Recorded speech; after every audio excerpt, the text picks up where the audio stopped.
Well, hello again all my YouTube subscribers, and thanks for tuning in once more to my classic dirt bike YouTube channel. Now in this part 3 video we're going to check out the final collection of some of the nice bikes I captured while doing my paddock walkabouts during 2019. Now there are a few nice bikes in this final collection, so hope you enjoy them. So without further ado, let's get right in to our first machine. Okay, our first bike is Brendan Rowett's 1984 CR500 Honda. Now of course straight away you've probably noticed that this is not an original 1984 500 Honda, but this has been a modern monoshock Honda which has been converted to do twin shock racing by altering the swing arm and adding these two twin shocks either side of the rear suspension. Now the engine on this particular bike was built by Steve Clitheroe, who is a well respected engine builder. But basically this CR500 Honda has had its monoshock swing arm converted, well, it's actually been cut and then re-angled to accept these lovely YSS twin shock piggyback suspension units. Now a very nice bespoke aluminium airbox been added to this bike of course, and also the carburetor intake manifold had to have slight modifications to accept that 38mm Kian carburetor. But despite the modifications, it's still a very nice looking machine and a very quick bike. This bike of Brendan's, and of course Brendan will be racing this in the twin shock A class here at that Cumberland Grand National, which was held in Penrith in June. But it seems to be quite a popular pastime for twin shock racers now, with converting these more modern Hondas into this twin shock configuration. But that's Brendan Rowett's 1984 CR500 Honda. Okay, next up we are staying at the Cumberland Grand National in June of 2019, and this is Terry Burden's a very nice little TM250 Suzuki from 1973. Now of course not a complete original bike from that year, although there are many parts on this bike that are still from that era. The only difference I can point out is these rear piggyback shocks, which don't look particularly nice on this old bike, but nevertheless they'll probably do their job just as well. But it's still a very nice little TM. Now of course these TM Suzukis would be replaced by the RM racing series from Suzuki. Now of course back in the day these TMs were very much sought after machines and very quick bikes on the track in their time, but just a shame that Terry hasn't went for a pair of just period correct classic shocks on the back of his bike, because this would have finished this very nice old machine off a treat. But nevertheless a very nice looking classic Japanese dirt bike. Now I'm not entirely sure as to which make or model these rear shocks are, but like I mentioned earlier, it's just a shame that Terry hasn't went for a pair of period correct shocks to finish off what is otherwise a very nice and almost original looking machine from 1973. So anyway, that's Terry Burden's TM250 Suzuki. Okay, next up we are going to the Cumberland Grand National event, which was held in August of 2019. And we're going to take a look now at a pair of Tim Austin's lovely classic Triumphs. Now that is Tim's racing team, the Fatty Racing. But this is a nice old-fashioned Tribsaw, of course, with the BSA frame and the Triumph motor. Now it's great to see these old-fashioned machines still doing their stuff on the racetrack. Now I'm not entirely sure what that cable tie is on the primary casing there. Surely it's not to hold the primary casing together, but looks a bit ominous if you ask me. But nevertheless, a very good old-fashioned scrambling workhorse, this old Tribsaw of Tim Austin's. And you can see a few battle scars on the back mudguard with an aluminium patch being put into place to hold that mudguard together. Now these old Tribsaws, of course, are very popular bikes for the pre-65 class racers, and a very heavy old machine this, but back in the day these would be known as real men's motocross machines, when it took a real man to hustle one of these big 650 twins around the racetrack. But it seems to be a great combination between that BSA frame and this lovely Triumph twin motor that makes these Tribsaws such a great machine and very popular with the riders in the pre-65 class. But that's just one of Tim Austin's machines. This is another one of Tim's machines. Now this one is a 1964 650 Rickman Matisse Triumph, and as you can see, another classic combination between that Don and Derek Rickman frame with another superb Triumph chassis.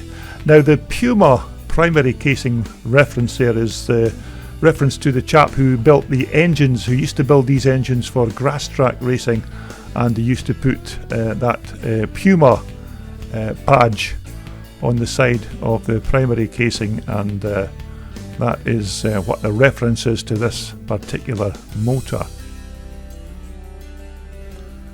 Now of course the Rickman brothers put together these frames during the 1960s and sold these frames as a kit form, in which case you could then supply and fit your own motor into the frame and come up with all types of configurations of classic scramblers.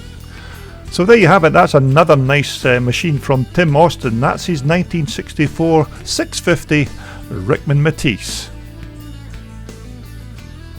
Okay, next up we are back to Finavon in Forfar at the Scottish Classic Motorcycle Club's Round 1 event in March of 2019, and this beautiful looking CCM belongs to Stewart Rodin.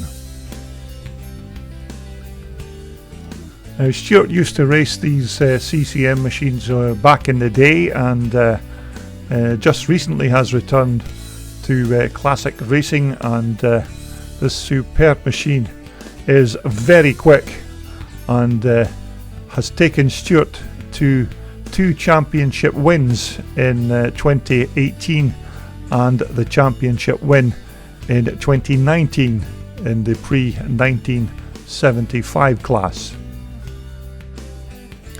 Now the bike is based on a 1974 580 CCM. Of course the bike is not an original bike from that era, but is a racing replica. And as you can see, Stewart has some really beautiful bespoke parts fitted to this fantastic looking machine. Although maybe Stewart could have picked a better stand to lay his bike against rather than this old spade.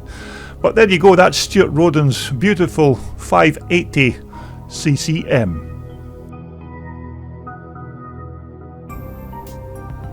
Okay, next up we are back to Bangor in Northern Ireland in June of 2019. Now, these are a couple of bikes belonging to classic bike builder Alan Arnott. Now, this lovely BSA is one of Alan's race bikes. Now, of course, Alan is a well-respected bike builder in the south of the country, and some of the machines that Alan can put together for customers is absolutely fantastic. And as you can see, this is just one of Alan's race bikes, this beautiful BSA. Now, the one thing that always intrigues me about these old classic bikes is the use of steel and aluminium.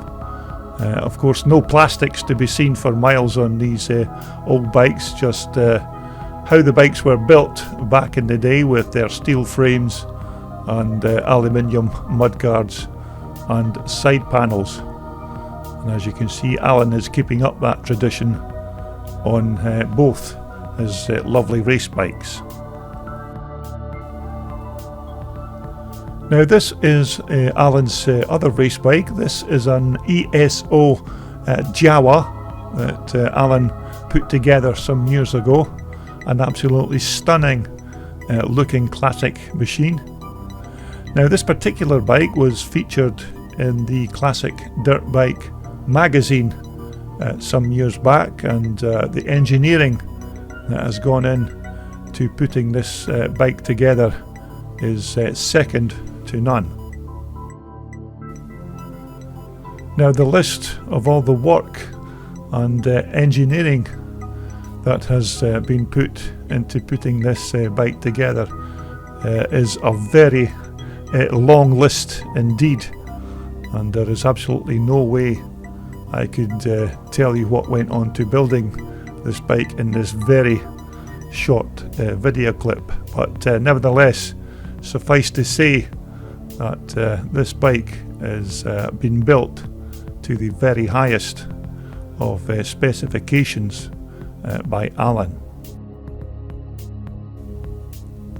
Now, the engine is basically a 500cc ESO Jawa motor, and Alan has performed some very intricate engineering inside the gearbox and the engine, and as I mentioned earlier, it's just far too involved for me to mention on this short video clip, but nevertheless it's a beautiful bike to ride, Alan tells me, and he switches between his ESO Jawa here and his other race bike, that lovely BSA. But there we have it, a couple of very nice classics owned and ridden by Alan Arnott. Okay, we're staying in Bangor in Northern Ireland in June, and we're going to look now at Tony McKee's nice little CR125 Honda Elsinore. Very quick little bikes these, and this particular example of Tony's is a very nice machine, although once again not the original shocks on the back, but a very tidy and period correct little Honda 125 Screamer. And believe me, if one of these little bikes go whizzing by you at full throttle, you better make sure you put your fingers in your ears. Nevertheless, a very nice looking example of one of these little Elsinores. I'm not particularly sure of the year, but probably be around 1977 or so. But a very fine example of one of these little Elsinore 125s. So that's Tony McKee's lovely little Honda Elsinore. And once again, staying in Bangor in Northern Ireland, we're going to take a look at a couple of CZ machines from local man Trevor Calderwood. Now, Trevor has a vast array of these CZ machines in his collection, and this is a Harry Clem bike. Now, this particular bike was one of the machines that Trevor won the World Championship on at the Don Matthews CZ World Championships in 2017. Now, we hope to one day take a trip over to see Trevor's CZ collection and hopefully get some pictures and video clips of his machines. Now, this particular bike, as you can see, has the slick shift fitted on the gearbox, which eliminates the long throw normally associated when changing gears on these CZs. A nice pair of piggyback shocks there, and goes quite well with that modern type tailpipe that Trevor has fitted onto this bike, this PFR racing tailpipe. Although these CZ machines are becoming very, very popular now with classic and twin shock racers, and they're getting to be like the old Micos were back in the 80s and 90s, and these CZs seem to be the bike of choice at this current time, and these are well sought after race bikes, these old classic CZs. But that's just one or two of the fantastic CZ machines in the Trevor Calderwood collection.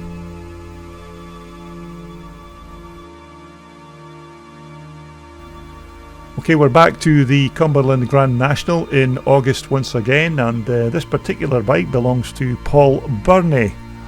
Now, this is his 1980 125 Suzuki.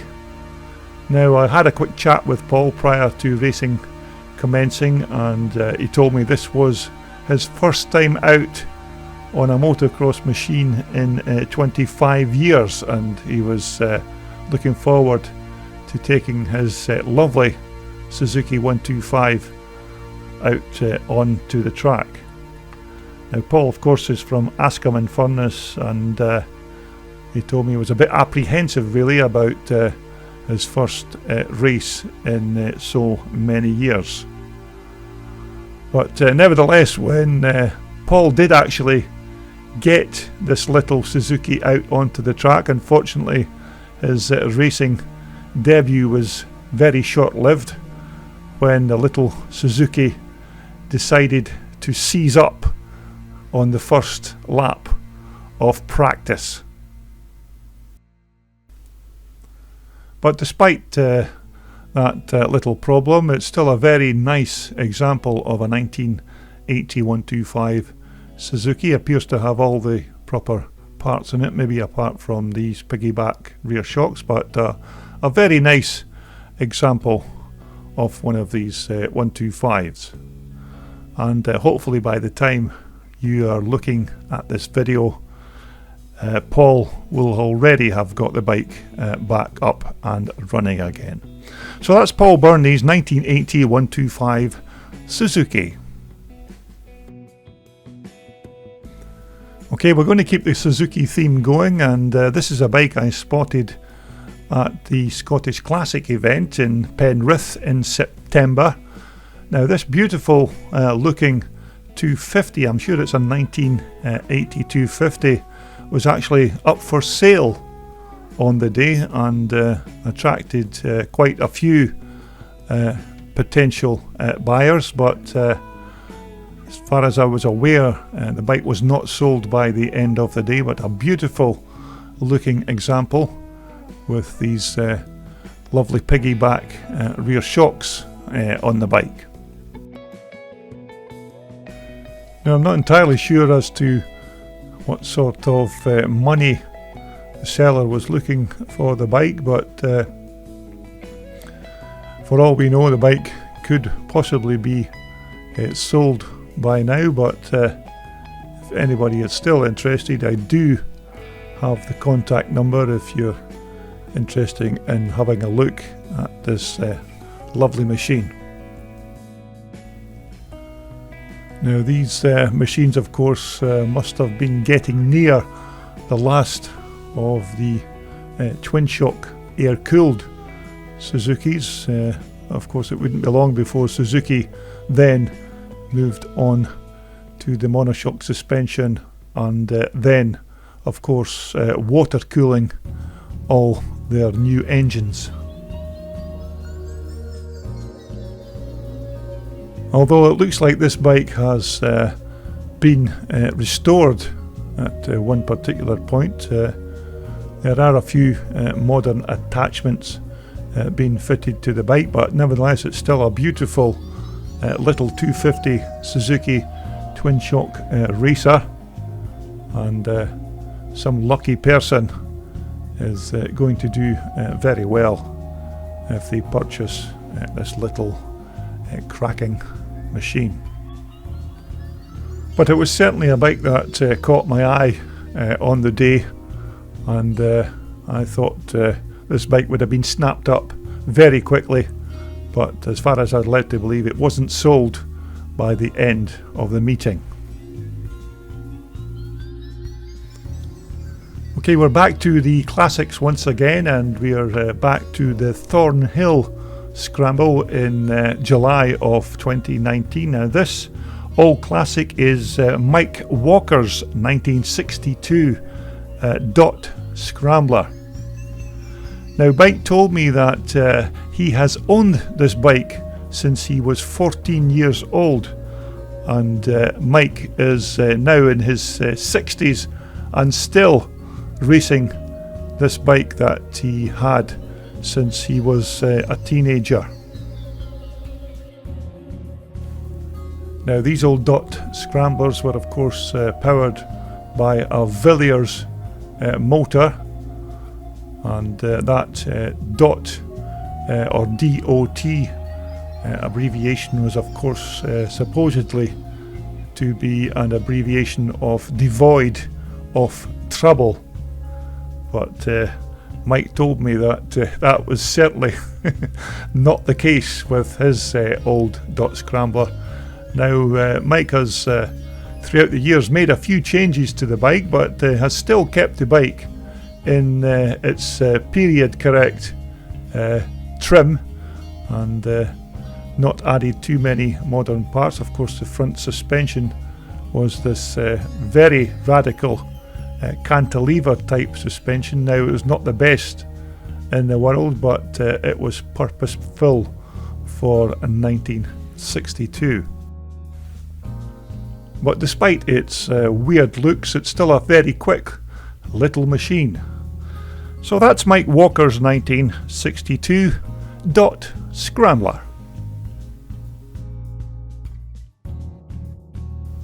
Now, keeping with the classic theme, this is back to Penrith in September of 2019. Now, this lovely bike is Scott Remington's fantastic looking BSA Goldstar. Now, make no mistake, this is a very quick old classic BSA racer, and there is some footage on my YouTube channel from this 2019 Penrith scramble with this particular bike in action, and Scott got at least 3 hole shots from the start gate on this big 500cc Goldstar. So check out that video on my YouTube channel to see this superb looking old classic in action.